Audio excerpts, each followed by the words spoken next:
If you're a transitioning service member looking to make a career jump to IT, SkillStorm is the resource you need. They have an incredible entry-level developer training program that teaches you the skills you need in 16 weeks or less and places you as a W-2 salary employee with a Fortune 500 company. Oh, and the cherry on the cake? They actually hire active duty military spouses as program coordinators to help educate the military community about this opportunity. So, don't miss this 2-for-1 special opportunity alert. We're talking to the hiring manager right now. Welcome to the VirtForce podcast. Our show helps active duty military spouses plan virtual careers. Each week, we'll be uncovering the secrets of virtual work to help get you #hired. If you want income sustainable from anywhere in the world, this is the show for you. We are bringing you everything from juicy job opportunities to advice on how to glow up for a virtual interview.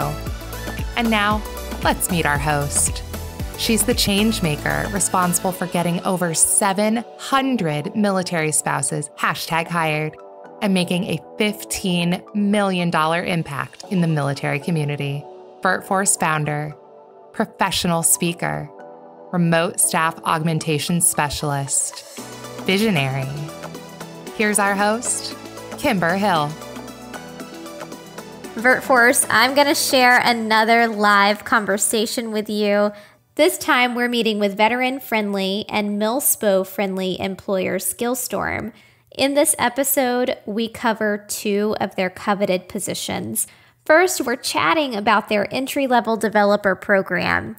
This is targeted toward transitioning service members who might be open to learning a new skill and potentially being relocated to work with a Fortune 500 company. Then we're talking about the program coordinator position, which is great for military spouses because it is 100% location flexible, CONUS and OCONUS. So without further ado, let's dive in now. Be sure you listen to both of these opportunities. Hey VirtForce, happy Tuesday Night Live. It's your community leader and Tuesday Night Live host, Kimber Hill. Tonight, we are working with our hiring partner and IT services and staffing company, SkillStorm. We're going to be talking about a web developer position that's available for transitioning service members. And we're going to be talking about a program coordinator position that's available for spouses. Both of these jobs are on the VirtForce job board. They've made some pretty dynamic appearances there over the past few months, and we've seen a lot of spouses get hired. So hang in there and buckle up. This is going to be a killer episode. So let's go ahead and welcome our guest. Something quirky about him, he loves to sing out loud when he's happy. He's most proud of his family and his family's accomplishments. He is a veteran. He grew up in a very heavy military community. He's been a recruiter with SkillStorm for 3 years. And now he's the senior veteran recruiter. Please welcome Richard Perez. Richard, welcome to the show, and thank you so much for joining us.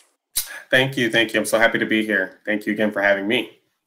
Yeah, we're excited that you're here. So Richard, can you explain to us why is SkillStorm focusing on the military community? We're very focused on the military community just because of the skills that this community already has, as far as time management, organizational skills, meeting tight deadlines. They all just really transfer seamlessly into technology, or even more so into coding. So it originally started out, really more in the, not in the military side, but, we've grown since then. It went from emerging graduates or college grads to, what we are now, really focused on veterans and really looking to hire those veterans. There's definitely a gap in the market right now where, we're not seeing a ton of emerging talent that have those skills, being able to, organize what your work is and being able to, manage that time and prioritize. So, we created this entry level position where, we pretty much show you how to work with technology that automates certain processes. And it's really cool because it's low code and it doesn't require people to code as much. And, we are, a SkillBridge approved company. So we're able to kind of offer this to our transitioning service veterans, all the way, and even veterans as well. Right. And you're teaching them how to perform this job activity, right? Correct. So it's transition training. It's helping, the veteran come out of the service and move into a career that is going to pay well and is going to provide them sustainability. Very much so. Very much so. And it's attainable. I think that's the biggest thing in the skills that they already have. Yeah, very attainable. All right. So I know you are a veteran. When did you serve and how did you get into IT? I served back from 2009 to 2011. So I was in for about 3 years. I was a commo chief in the Army. I enjoyed it. I really did. It was, all the communications that we can think of. So a satellite, a radio, a computer, a cell phone. Even back then, we had the cell phones. I loved IT and I was very into it. So I really enjoyed that aspect of my job. And I always knew I wanted to be in IT. So, I think it's really cool that, I can use my skills and what I've learned to kind of help find even more technical people and find them roles. And I think the biggest thing with technology is that it's ever changing. It's always changing. So there's going to be something for everyone. Always. You can never go wrong when you invest your time into technology. Because we can look at, the trends of where careers are going, and we can see very easily every area where technology is growing is a very fruitful use of your time, which is why I'm so excited about this particular opportunity. We do have a question from one of our viewers. I want to go ahead and pull this on screen, and we'll talk about this more in a bit. But right off the bat, Catalina wants to know, for this entry-level developer program, can spouses apply as well? So spouses can apply if they meet that same criteria that the service member would have to meet. Usually it works a little bit better, when the service member is not in the service, or let's say that they are in the Guard or reserves. It's a possibility, just because with this program, you have to be open to relocation.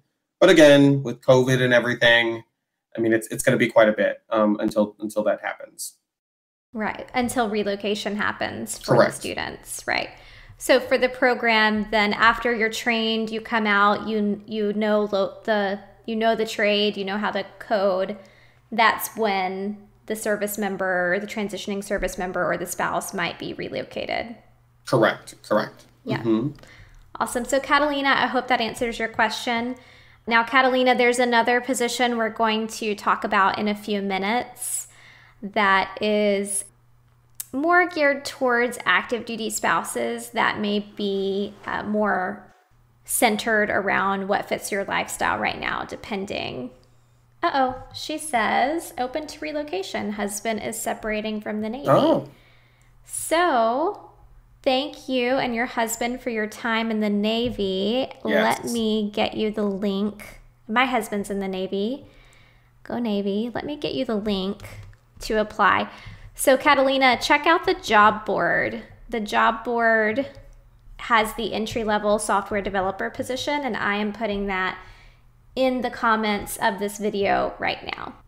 If anyone else has questions, we love it when you guys participate, so please let me know what your questions are, and we'll support you through our conversation. We'll pause to take your questions. All right, so let's talk about the paid training opportunity, the entry-level developer position. Walk us through exactly how it works. I know we've hinted around at it since we've started our conversation, but we really haven't dove in just yet. Well, here we go. So we have a couple different programs, and SkillStorm's, mission is to really recruit, train, certify, and then deploy you to the actual, client to, take care of their needs and requirements. We have a goal this year of hiring 300 plus service members. So that's a very big goal. That means we have a lot of, openings, and that's going to be by the end of, 2021.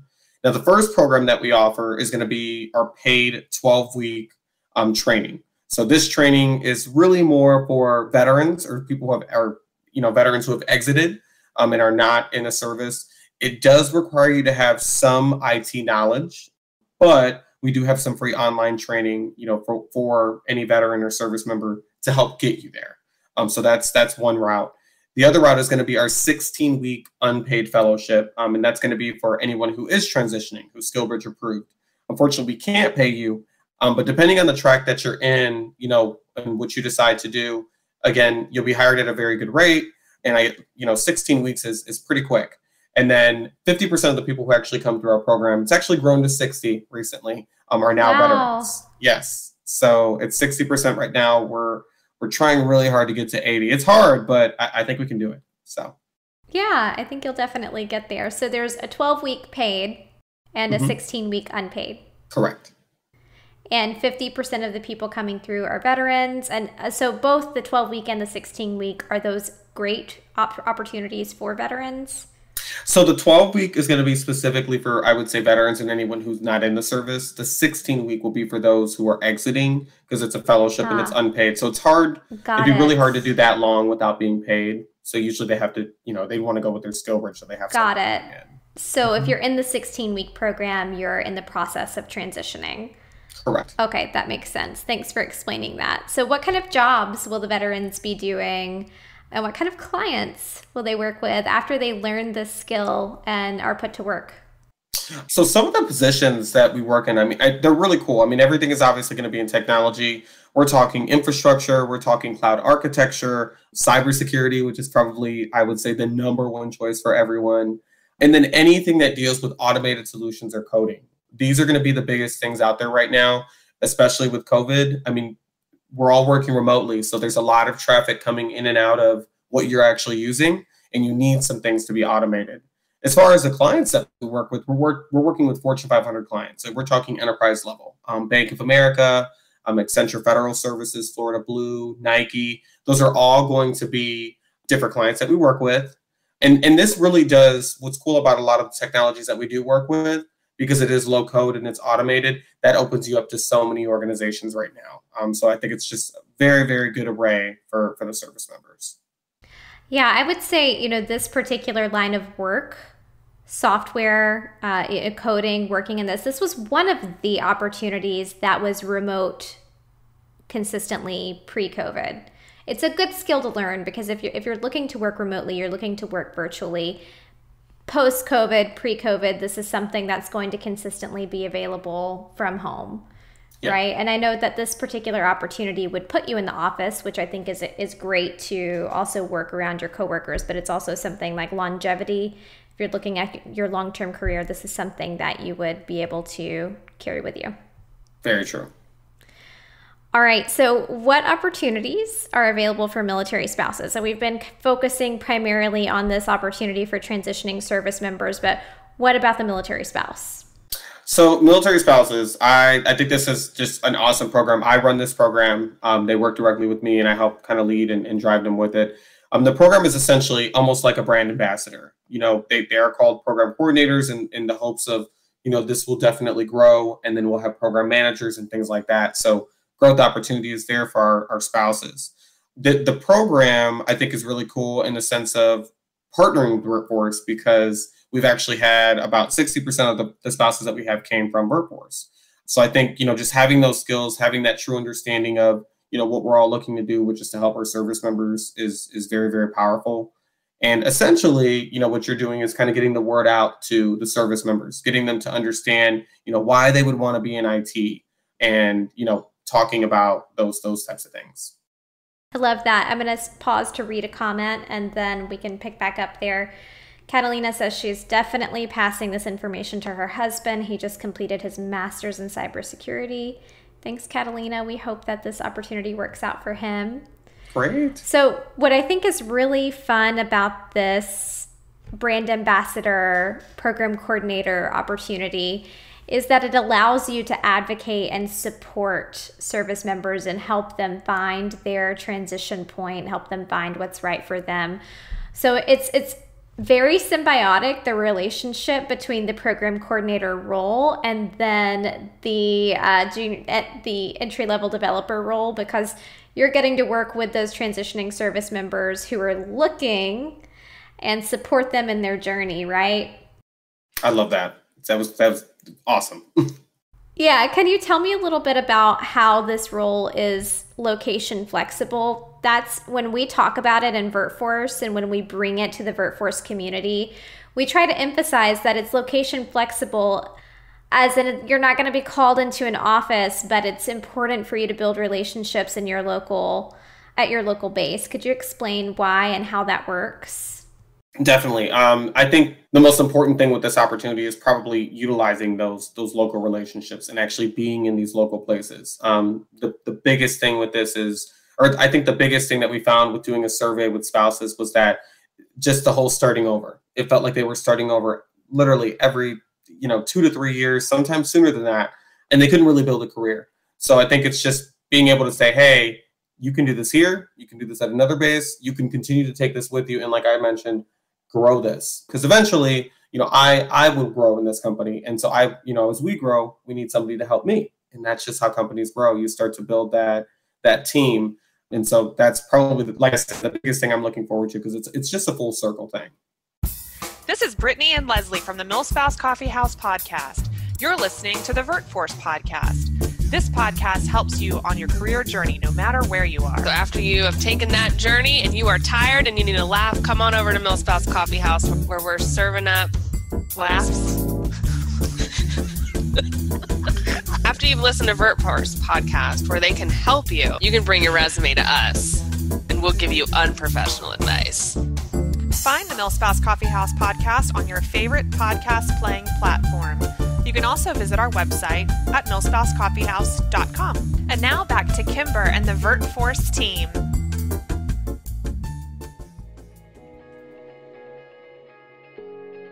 Need help with your resume? VirtForce has your back. Listen to our Resume Bootcamp series, which covers episodes 47 through 60 of this show. Play them in chronological order to build a winning resume tailored to the virtual job market. Resume Bootcamp also offers a subscription-based online course and private community. Learn how you can opt in to our live trainings and resume critiques at bit.ly/VF-BC. How are the spouses incentivized, and what is the benefit of participating in SkillStorm's program coordinator role? So this position is 100% commission based, but it is, again, flexible and at your own time. So the compensation, though, can be up to $650 per person that comes through my program. What? So yes, I mean, in the average that we see somebody right now, and what we're seeing in our spouses, kind of doing some projections, it's looking like you could probably average about 30 people to go through the program a year. So I mean, that's 30 times 650. Amazing. And it's like I said, it's definitely, it's meant to be portable. It's meant to be flexible. So it shouldn't be anything that should bog you down, and really just be motivated by what we're doing as a whole.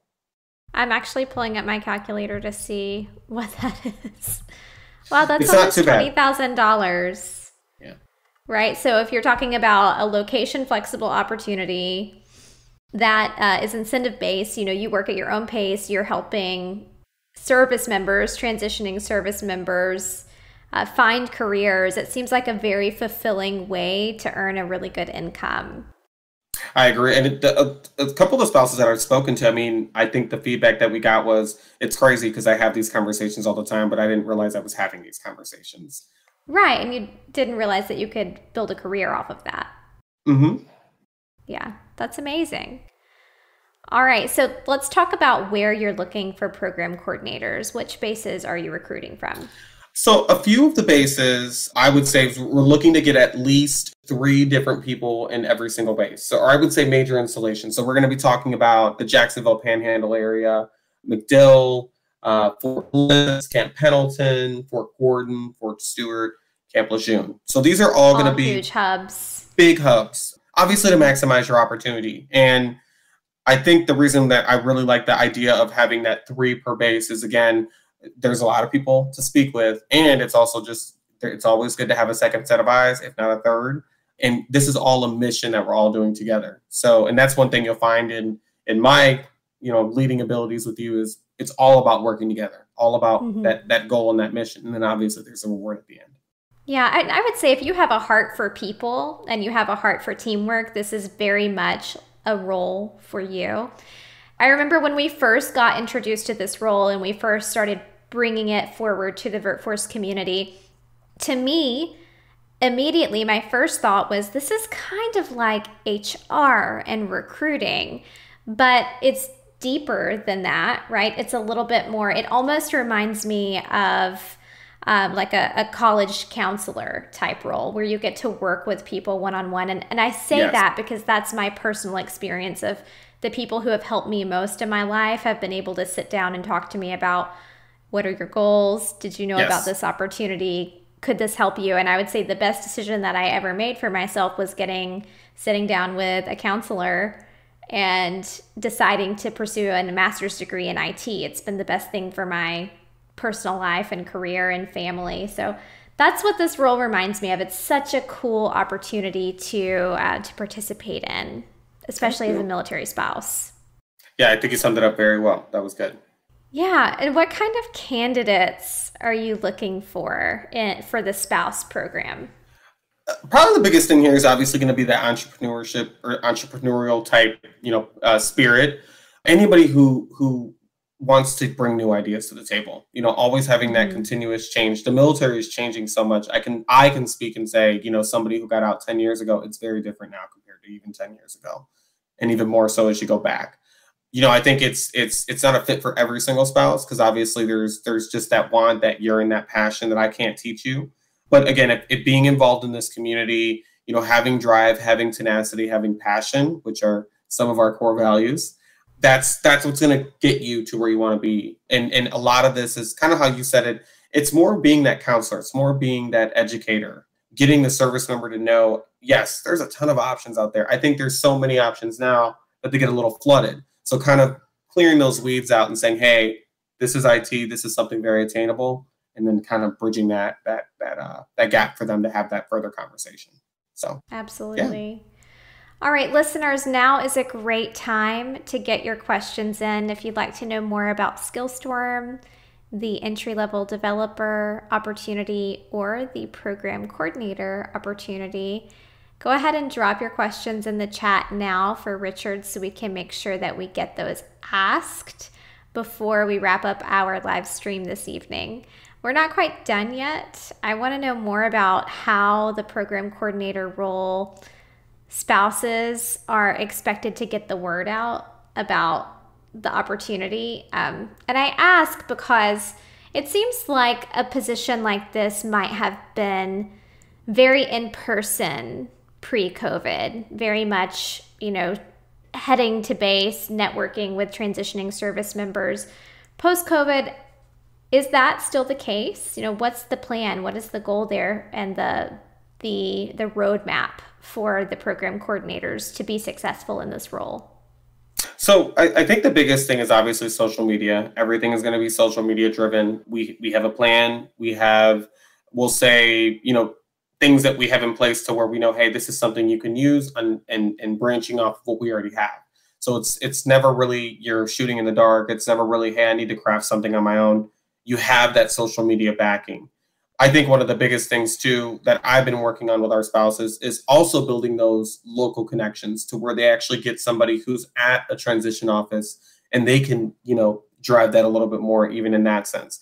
Nobody's working, right now in person. We're all working remotely and it seems to be that way for a while. So I've encouraged all my, PCs or spouses, just keep posting. And I can tell you in the last about 3 weeks, we've seen an uptake. We've seen an uptake in their leads they've started to come in with just encouraging and having those conversations. And then obviously, having swag and things like that will be sent to the PCs so they can kind of wear that. We give out a mask too, it's a new trend. Nice. That's a great idea. I see that on a lot of masks. I see a lot of branding on masks happening. And social media is kind of ruling everything right now as far as helping us stay in touch with each other, build relationships, and continue to feel like we're part of a collective rather than so isolated all the time. No, definitely. I agree with that. All right. We have another question from Catalina. Let's see here. Catalina asks, earlier it was mentioned paid and unpaid internship training. Can we go more into that? My husband separates in January 2021. I'm sure she probably wants to know which category he would fall into and why. It depends. I might be able to work with him to get him into the fellowship program, which is the reason that works a little bit better is because it's longer. Those 4 weeks that we teach are the fundamentals of coding, understanding the basics. In his situation, just purely based on what Catalina wrote, I would say he probably would be more towards traditional. But I'll give you an example. If he happens to have 2 months of terminal leave and he's open to having an internship, I can get him on the path of that fellowship route and give him that initial 4-week fundamental training that he would probably need if he's coming in very green. So there's flexibility. Yeah. Catalina, I hope that answers your question. If you have more, go ahead and bring them into the chat. Richard, is there anything else that you'd like to bring to the community this evening? No, I appreciate you, Kimber, for bringing me on and, kind of getting the word out. Everybody who's watching, thank you again. I think we're doing something really amazing here. Slow and steady wins the race is what we're seeing. So if you want to be a part of that, feel free. Awesome. All right, Richard, thank you for all of the information that you've provided to us. I do want to go ahead and share a lot of links with everyone. And what we will do is we're going to continue to loop this episode all evening. I know it's 7 o'clock Eastern Standard Time. The rest of the country, it's still pretty early. So we'll continue to loop this video on our community all evening. So we'll be monitoring the... Oh, you're so welcome, Catalina. We'll be monitoring the chat. So if you have questions, we'll come back through the chat and answer your questions. And here are the links that you need to learn more about this particular opportunity. And remember, we talked about 2 tonight.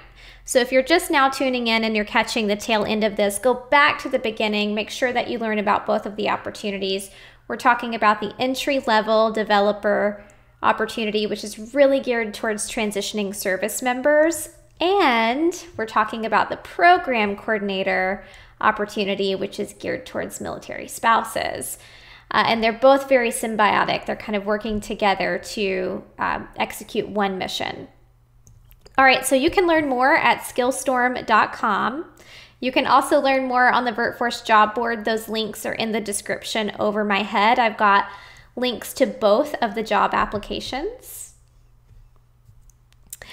You can also inquire with Richard's team by emailing military@skillstorm.com. That's military@skillstorm, skillstorm.com. And you can find SkillStorm on LinkedIn, linkedin.com/company/SkillStorm. They are on Facebook, Twitter, Insta. Facebook is @SkillStormFB. Twitter is @SkillStorm. And Insta is SkillStormer. Woo, I got all the links. I didn't make a mistake. You did great, Kimber. Oh, yeah, we didn't get you tongue-tied there. Not at all. Catalina says it's 9 a.m. in Japan. Winky face. Yeah. Oh, gosh. I remember we have had a couple of team members live in Japan, and it's always so fun to work with that time zone because as you're going to bed, you're kind of catching them in the morning as they're waking up. Actually, fun fact, we did have 2 people go through our fellowship that were in Japan because it's virtual. They worked the night shift, but they still completed it and we hired them. So you know, that was something that we really didn't discuss, I don't think. We didn't talk about location as far as it pertains to these opportunities. Of course, you're looking for program coordinators at all of the bases, but if you're going through this training program or you want to participate, are you CONUS and OCONUS friendly? Yes, 100%. It's all virtual, 100% virtual now. Even through, we already determined it's going to be at least through mid next year. Wow. It's 100% virtual. What about citizenship requirements? You do have to be a U.S. citizen or a green card holder. There's a couple of other visas that we might be able to work with, but it's case by case. So if they inquire, we can at least have that conversation. That is such a relief. We have so many service members, spouses, who, that's a big barrier, and no one will even speak to them about their situation. So it's really great to hear that you can evaluate that on a case-by-case basis. Nice. Yes. Thank you. Right. And yeah, one other question for you while we're on this fun topic. So it is 100% commission. Is it 1099? It is 1099. Yes, it would be 1099. Great. And so for our listeners, I'm referencing the program coordinator position. With that one being a commission-based role, it is super typical and anticipated for commission-based compensation roles to be 1099 because you're earning at your own pace, you're controlling your own schedule, you're kind of setting your own drive there. You don't have a manager saying, and correct me if I'm wrong here, but you don't have a manager saying you've got to show up at 9 a.m. and get such and such done. You're really doing the job based on how your performance aligns with the job, which is very on par for a 1099 position. Last question for you. I'm going to hop into switch topics on you back to the entry-level developer role. Those positions, once they graduate the training program and then they're working for SkillStorm clients, are they also 1099 or are they W-2? No, they would be W-2. When they're hired with SkillStorm, they will be a W-2 employee.